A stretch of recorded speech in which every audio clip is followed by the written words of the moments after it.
আম্মা আজকে তোমার একটা কথা মিস করব। কি কথা? হুস্কর বিল হুস্কর। তুমি আর আমার বাবা পিটিতে কাজ করো। কে কেছে তাই? কাজ করি তাই কেছে? কাজ তো করবই। তোরা বা কাজ করে কেমন হতে?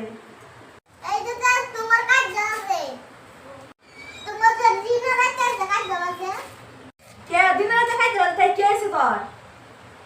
দুষ্ট তোমার না বাবা।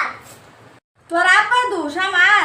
তোর আব্বার তো ডেলি ডেলি কাজ করে এবে এবে কাজ বাজা আমার দোষ?